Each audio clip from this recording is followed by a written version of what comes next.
براہ راست شو فضل ربی میں ہم آپ سب کو خوش آمدید کہتے ہیں۔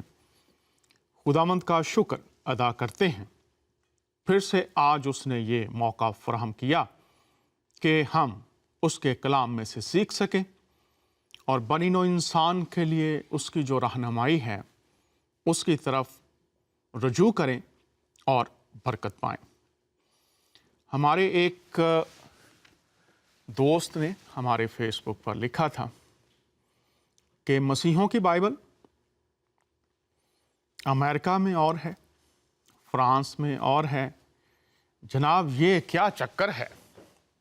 اور پھر ہمارے ایک کالر نے یہ درخواست کی کہ سوال کہ بائبلیں رومن کیتھولک جو بائبل ہے اس میں 72 ہیں، جو پروٹیسٹنٹ بائبل ہے اس میں 66 ہیں، کیسے سمجھیں؟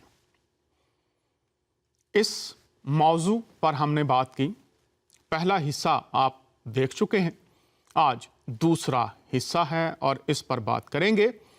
میری درخواست ہوگی پوری دنیا میں جہاں جہاں بھی لوگ اس شو کو دیکھتے ہیں، آپ حضرات اس میں شریک ہونا چاہیں، سوال ہو، تاثرات ہوں، ہماری ٹیلی فون لائنز کھلی ہیں، آپ کو دعوت ہے، آپ کال کر سکتے ہیں۔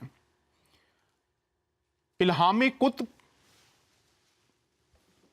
3 ادیان جو الہامی ہونے کا دعویٰ کرتے ہیں، اہل مسیحت، اہل اسلام اور اہل یہودیت۔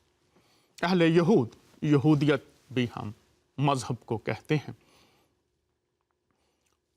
کہ ہم 4 کتب کو مانتے ہیں، 3 کو مانتے ہیں، 1 کو مانتے ہیں، 2 کو مانتے ہیں۔ یہ ہر ایک دین کی اپنی تعلیم ہے اور ان کا اپنا عقیدہ ہے، اور پھر اگر آپ مختلف مذاہب میں دیگر گروہ دیکھیں جو بہت سے ہیں، مسیحت میں بہت سے فرقے ہیں، اسلام میں بہت سے فرقے ہیں، یہودیت کو دیکھیں اس میں بھی ہیں، اور پھر ہر ایک فرقہ اپنی تعلیم جس کو ڈاکٹرن کہتے ہیں اس کے مطابق ان کتب کو مانتا ہے۔ اب چونکہ سوال میرے مسلمان بہن بھائیوں کی طرف سے آیا تو بہتر ہے کہ جب کسی بھی کتاب پر آپ بات کرتے ہیں، سوال اٹھاتے ہیں، تو ضرور ہے کہ یہ کتب اپنی ایک تاریخ رکھتی ہیں، پیغام کس طرح سے پہنچا، نازل ہوا جو لوگ کہتے ہیں، اس کے بعد پھر اس کو جمع کیا گیا، پھر اس کی ترتیب کس طرح سے بنی، اور آج اگر یہ ہمارے ہاتھوں میں ہے تو کن مراحل سے گزر کر آئی ہے۔ اب میرے بہن بھائی اکثر کہتے ہیں مسلمان جناب ہماری جو کتاب ہے قرآن جیسی یہ آسمان سے اتری تھی ویسے ہی موجود ہے۔ تو آج ہم دیکھیں گے اسلام کی تعلیم، اسلام کے علماء انہوں نے اس بات کو کس طرح سے بیان کیا ہے۔ ایک بھی حوالہ ابتدا میں مسیحی، یہودی، ہندو، سکھ کسی بھی اور کتاب سے نہیں ہوگا۔ ابتدائی حوالہ جات اہل اسلام کے وہ علماء جن کو دنیا مانتی ہے ان کی کتب کے حوالہ جات ہوں گے، چونکہ کتاب جس کو آپ مانتے ہیں، جس کی تشریح اور تفسیر آپ کرتے ہیں، اگر آپ بنیاد سے واقف نہیں ہیں اور سنی سنائی باتوں میں بہتے جا رہے ہیں تو پھر واپسی شرط ہے۔ تو پہلی جو کتاب جس کا میں ذکر کروں گا وہ قرآن مجید، حضرت مولانا اشرف علی تھانوی اس کے مصنف ہیں۔ یہ کتاب ہے، آپ کے سامنے دیکھ لیجئے، اور اس کے ابھی جو حوالہ جات ہیں وہ میں آپ کے سامنے رکھوں گا۔ یہ ہے قرآن مجید، مولانا اشرف تھانوی۔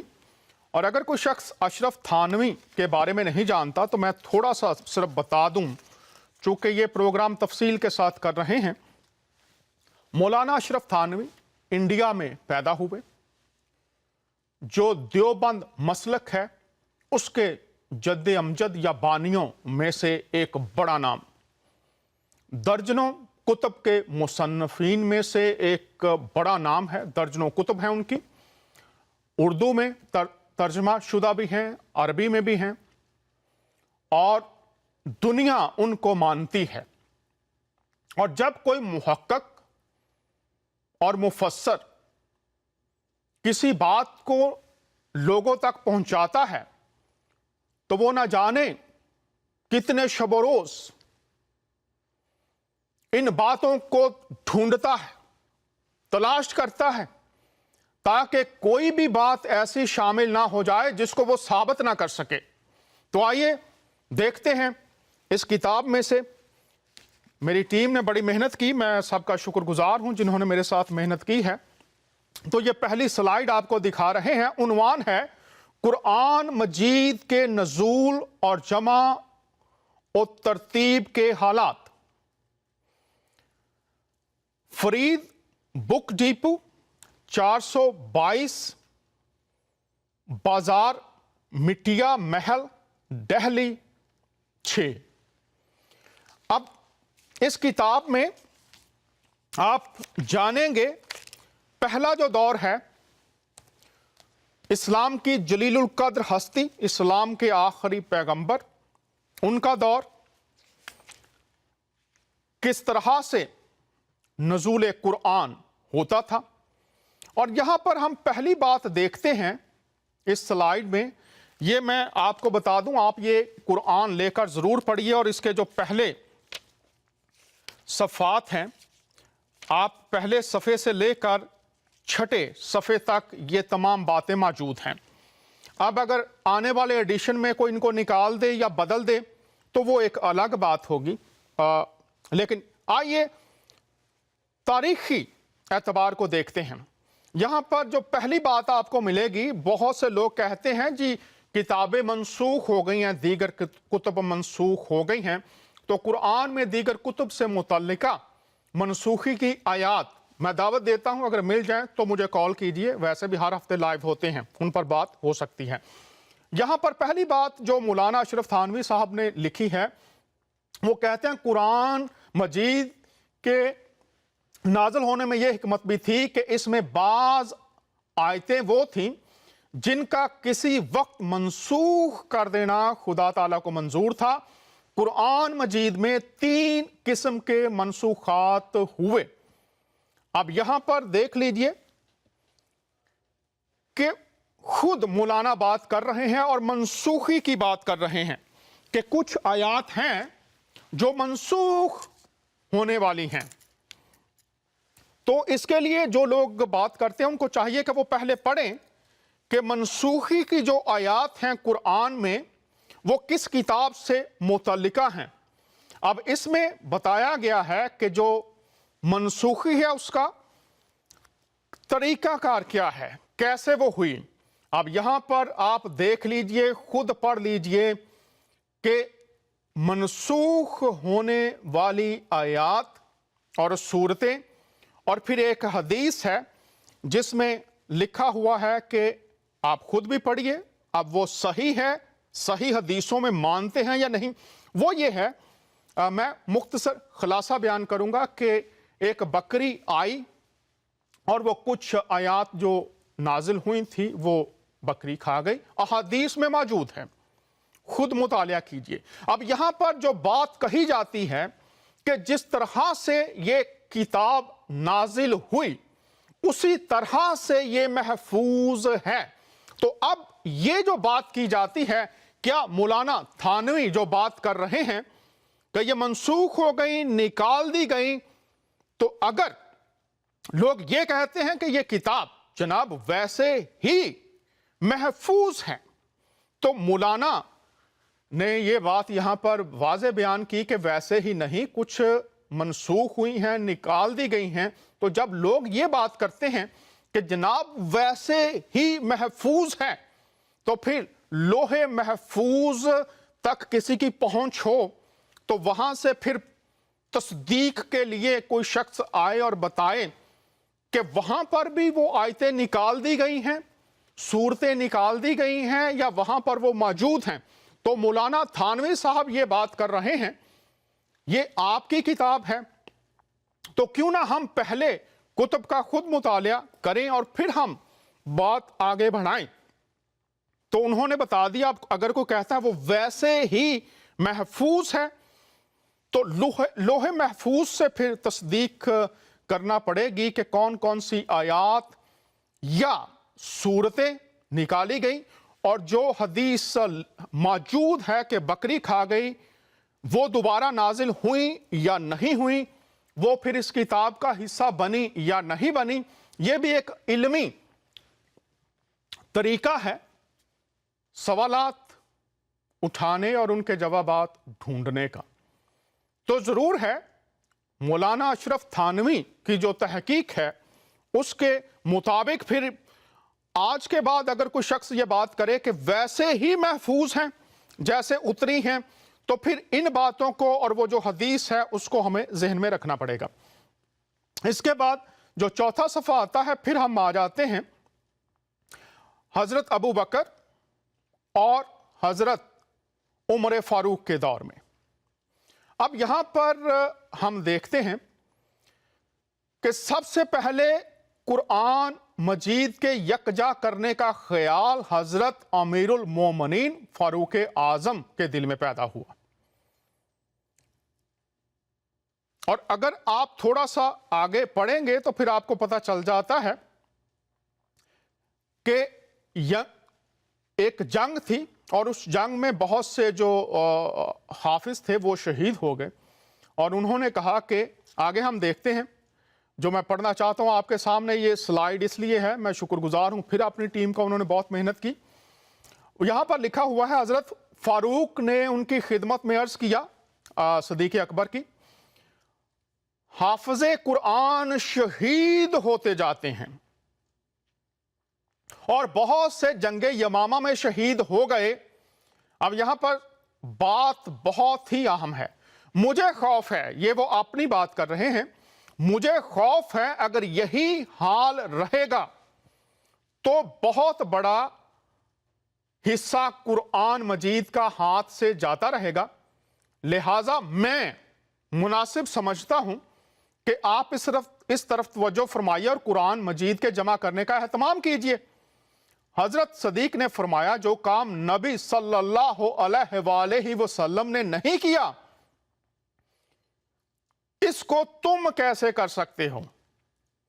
تو وہ فرما رہے ہیں یہاں پر بھی یہ آپ کی خواہش تو ہے، لیکن خواہش کے پیچھے جو محرک ہے وہ کیا ہے؟ وہ یہ ہے کہ شاید اگر شہید ہوتے رہے لوگ تو یہ ختم ہو جائے گا۔ تو کیا خلفاء راشدین میں سے دو بڑے نام، ان کو وہ وعدہ یاد نہیں تھا کہ یہ تو اللہ تعالیٰ کا وعدہ ہے کہ وہ اس کو محفوظ رکھے گا، جمع کرے گا، یہ اس کی ذمہ داری ہے۔ تو یہ ایک اہم بات ہے کہ ان کا خیال، اور پھر جواب یہ ہے کہ جو کام اسلام کی جلیل القدر ہستی نے نہیں کیا وہ آپ کر رہے ہیں، کیوں؟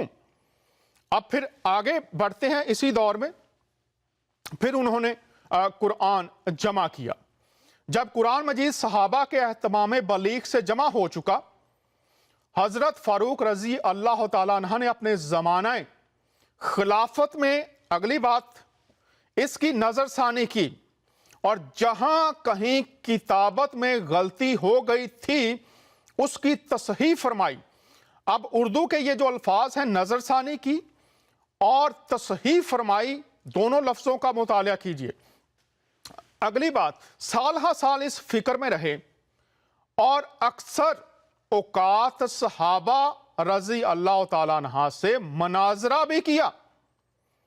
اب یہ مولانا نے بڑی صاف باتیں لکھی ہیں، مناظرہ بھی کیا، اور مناظرہ کا جو مطلب ہے اس سے مراد یہ ہے کہ کسی چیز کی حقیقت اور ماہیت کے لیے باہم فکر مند ہونا، گفتگو کرنا، صحت اور ماہیت پر مناظرہ کیا، کیوں مناظرہ کیا انہوں نے؟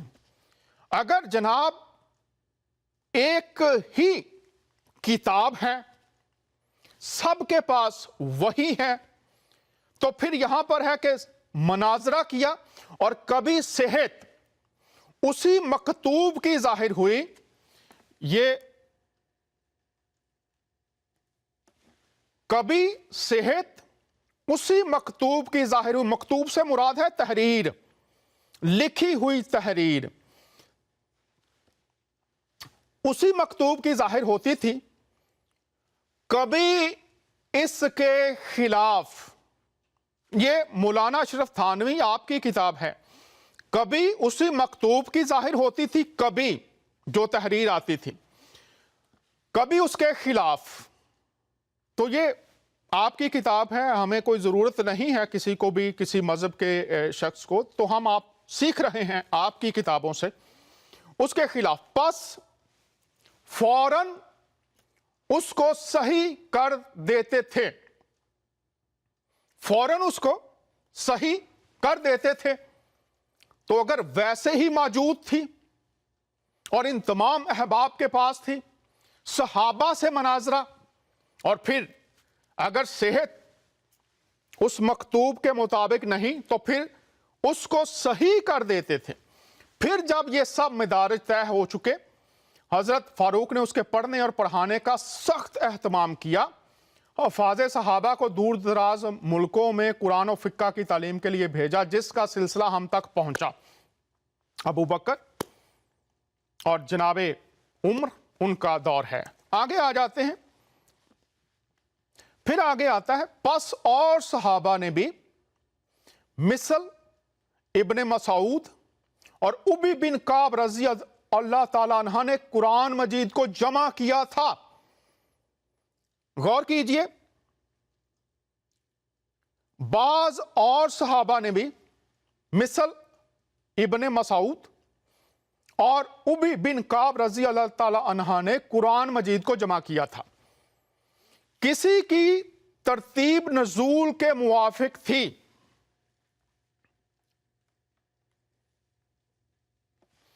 کسی کی ترتیب نزول کے موافق تھی، کسی کی اور کسی طرح جا بجا منسوخ التلاوت آیت بھی ان میں کسی غرض سے مندرج تھیں.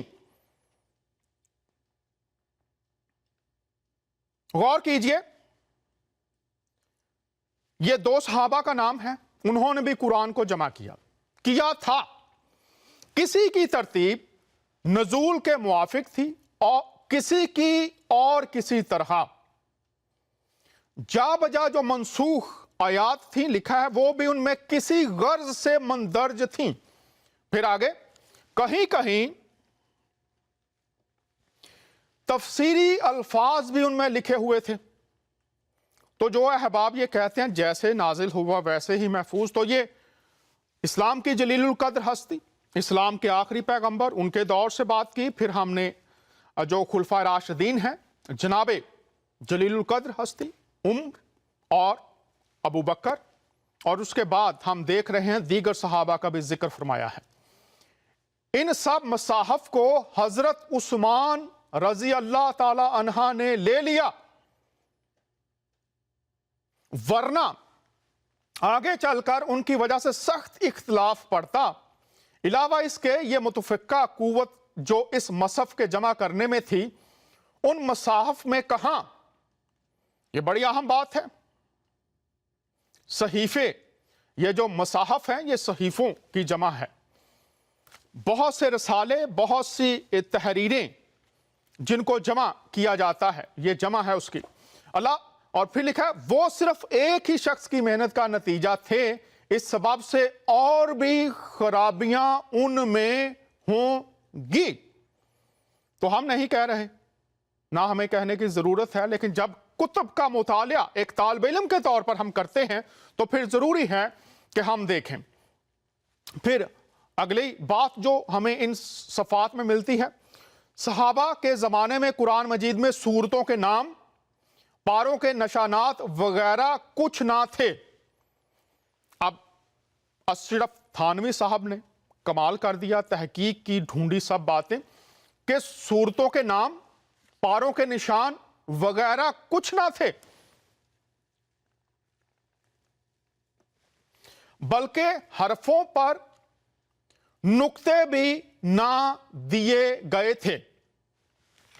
دیکھ لیجئے، جب بھی کوئی بات یہ کرے گا شخص کہ وہ ویسے ہی ہے تو یہ تحقیق ہے۔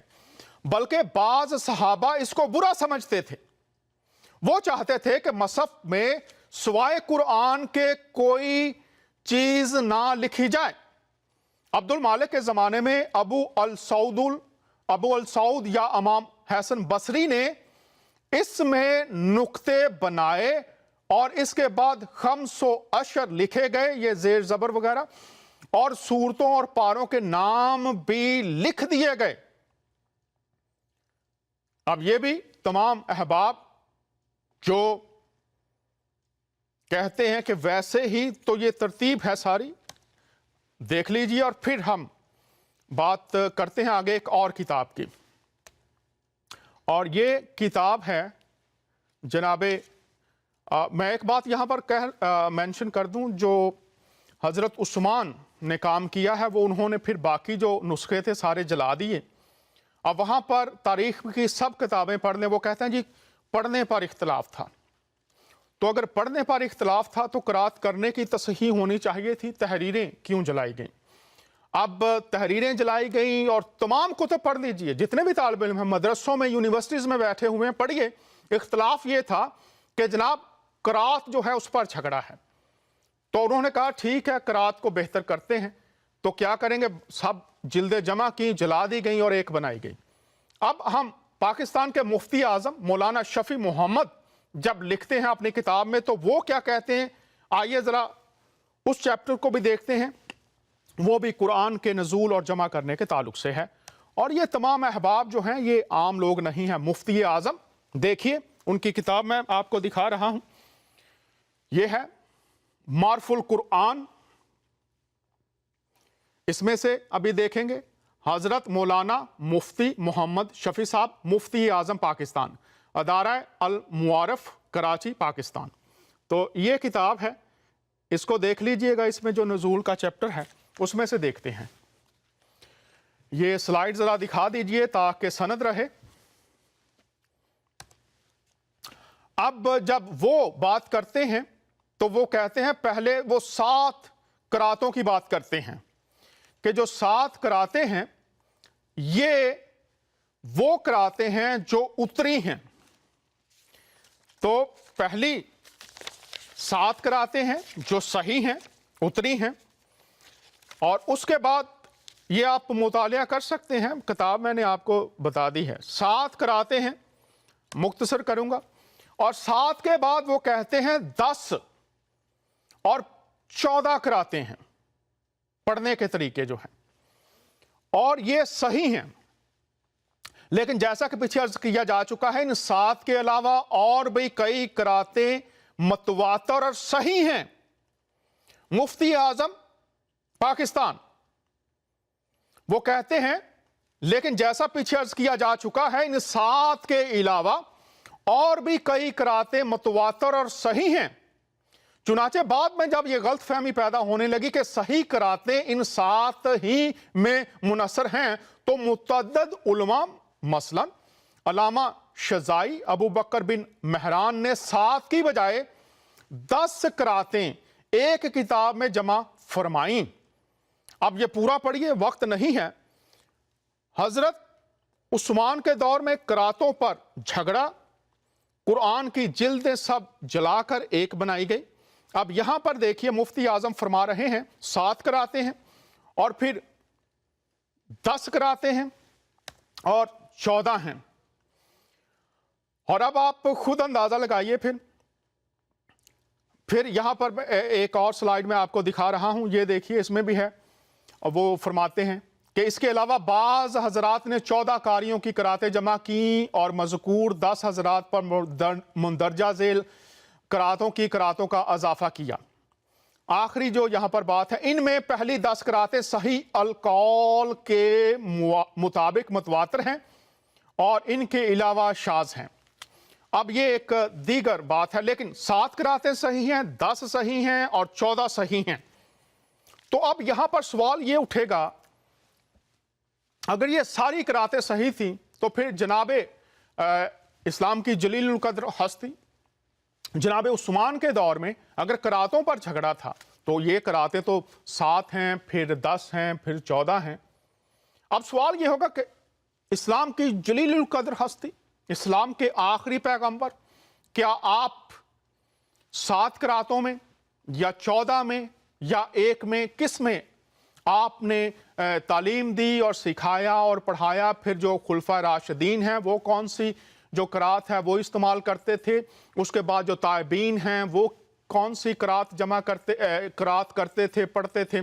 اب یہ ساری باتیں جو ہیں یہ علمی باتیں ہیں، تحقیقی باتیں ہیں، لیکن ہم نے اس لیے کی تاکہ ہم جب کتب کی بات کرتے ہیں تو پھر یہ ساری باتیں ایک بھی حوالہ جو میں نے عرض کیا کسی اور کتاب سے نہیں ہے۔ اب ہم دیکھتے ہیں جو ہمارے مسلم علماء ہیں اس دور کے، وہ جب بات کرتے ہیں تو وہ اس کے بارے میں کیا کہتے ہیں دور حاضرہ کے جید علماء میں سے۔ آئیے پہلا کلپ دیکھتے ہیں، پھر بات کو آگے بڑھائیں گے۔ مسلمان قانون نہیں بنا سکتا کہ بلکہ محمد صلی اللہ علیہ وسلم کو بھی شارع قرار دیا گیا ہے۔ آپ بھی قانون نہیں بنا سکتے، قانون صرف اور صرف کائنات کے خالق اور مالک اللہ کا چلتا ہے۔ میں نے جو بات کی تھی انہوں نے میری بات کاٹ دی، غلط کر۔ میں نے کہا جی اگر سپریم لا قرآن و سنت ہے، میں نے ان سے پوچھا تو قرآن و سنت کی قرآن کی تفاسیر ہونی چاہیے، حدیث کی کتابیں ہونی چاہیے، جو قانون ہوتا ہے اس کی کتابیں ہوتی ہیں۔ یہاں قرآن کی کوئی ایک تفسیر نہیں ہے، کیسے آپ سمجھیں گے؟ حدیث کی کتابیں نہیں، 150 سے زائد حدیث کی کتابیں ہیں اور 150 کے قریب حدیث کی جو ہے وہ تفسیر کی کتابیں ہیں، ایک تفسیر کی کتاب نہیں۔ تو قرآن یہ سپریم لا کیسے ہونے کا؟ یہ ایسے جھوٹ ہے، فریب ہے۔ یہ صرف اس لیے کہ تاکہ تمہارے چلے چلتے رہیں، تمہاری محبتیں چلتے رہیں، ہر کوئی کہے جی بڑے بے ضرر ہیں، کسی کو کچھ نہیں کہتے۔ یہ بے غیرتی ہے، یہ ایمان ہمیں قرآن اس کے خلاف درس دیتا ہے۔ جذبات میں نہیں کہہ رہا ہوں، اپنے پاس سے نہیں کہہ رہا ہوں، آؤ محمد کریم پہ نازل ہونے والا رب کا کلام سناؤں۔ ذالک مثلہم فی التوراۃ ومثلہم فی الانجیل۔ میرا مالک فرماتا ہے صحابہ کی یہ مثال انجیل میں ہے، تورات میں ہے کہ زرع اخرج شطأہ فآزرہ فاستغلظ فاستوى علی سوقہ۔ ان کی مثال ایک کھیتی کی طرح ہے، بیج سے ایک چھوٹی باریک سی کونپل نکلتی ہے، پھر وہ تھوڑی سی مضبوط ہوتی ہے، وہ پھر تنا بنتی ہے، تنے پہ سیدھی کھڑی ہو جاتی ہے۔ یعجب الزراع، کسان اس کھیتی کا رکھوالا اپنی لہلہاتی مضبوط ہوتی کھیتی کو دیکھ کر خوش ہوتا ہے۔ آپ نے یہ کلپ دیکھا جس میں مولانا فرما رہے تھے، پہلا جو حصہ تھا اس میں آخری جملہ ان کا یہ تھا کہ جھوٹ ہے، فریب ہے۔ کیا؟ کلپ بار بار دیکھیے، خاص طور پر جو میرے مسلمان اور مسیحی بہن بھائی ہیں خاص طور پر اس کلپ کو دیکھیں، اور مولانا نے جو فرمایا آپ پورا پروگرام بھی دیکھیے گا، کسی نے اس کی نفی نہیں کی۔ آخری جملہ ان کا آپ کلپ دیکھیں، کلپ میں ہے، وہ کہہ رہے ہیں جھوٹ ہے، فریب ہے۔ دوسرا جو حصہ تھا اس کلپ کا اس میں آپ نے دیکھا کہ صحابہ کی مثالیں کہاں ہیں، تو واضح عربی میں بھی اور پھر انہوں نے اردو میں بھی بات کی کہ توریت اور انجیل میں صحابہ کی مثالیں ہیں جن کی تقلید کرنی چاہیے۔ تو اگر یہ کتابیں منسوخ ہیں، بدل چکی ہیں، خاص طور پر بائبل کی بات کر رہا ہوں، تو دوسرے حصے میں انہوں نے فرمایا کہ جناب جو تقلید کرنی ہے، جو صحابہ کی مثالیں ہیں، انہوں نے قرآن سے تلاوت فرمائی ہے کہ وہ انجیل میں ہیں، توریت میں ہیں۔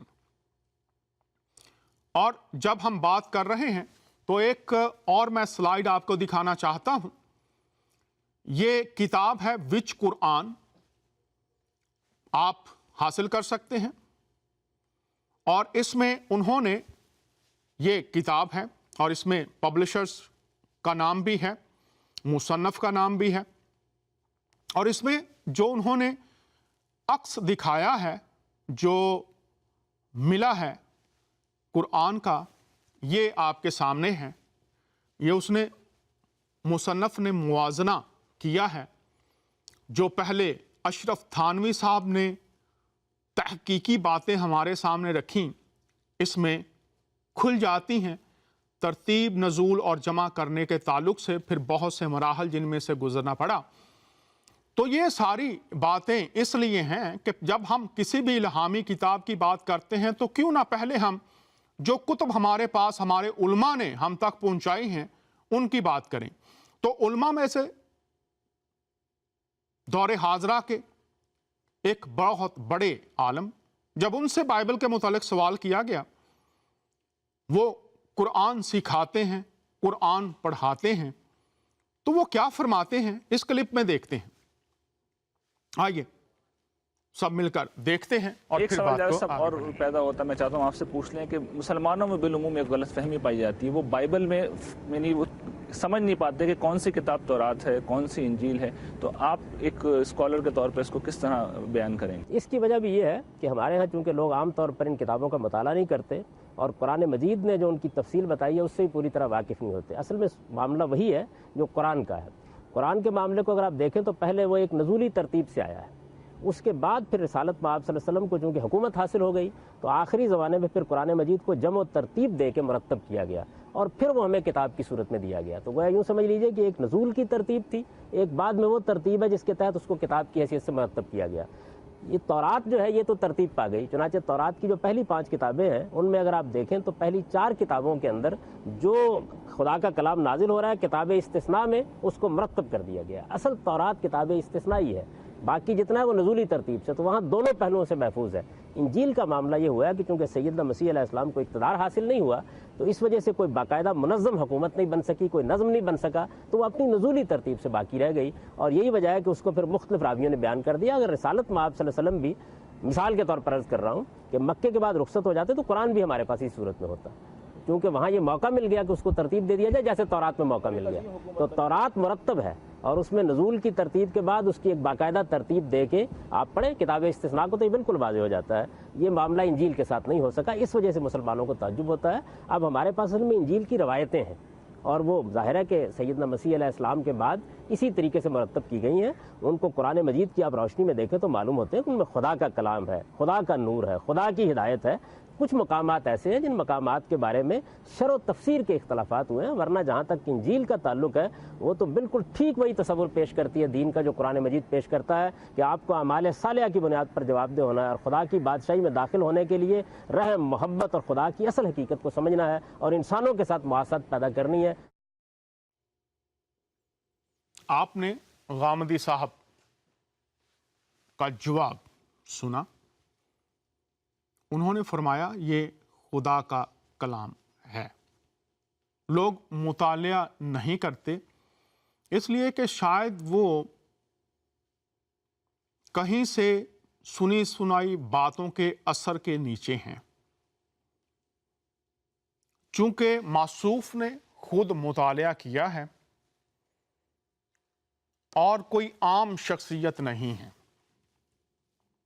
اور وہ کہہ رہے ہیں کہ لوگ مطالعہ نہیں کرتے،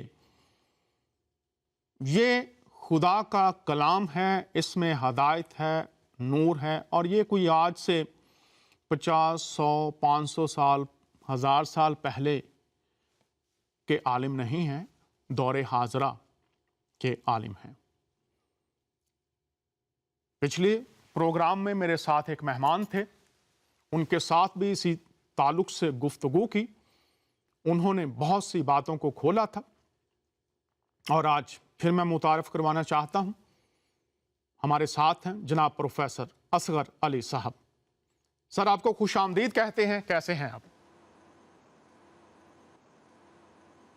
کچھ ٹیکنیکل خرابی ہے شاید، تو میری درخواست ہوگی اس کو تھوڑا سا جو ٹیکنیکل خرابی ہے اس کو پلیز آپ دیکھیے اور پھر ہم بات کرتے ہیں۔ Hello professor. جی میں خیریت سے ہوں اور بہت بہت شکریہ آپ کو مدعو کرنے کے لیے۔ جی، پچھلے پروگرام میں جہاں سے سلسلہ ختم ہوا تھا میں چاہوں گا کہ آپ وہیں سے بات شروع کیجئے، کیونکہ یہ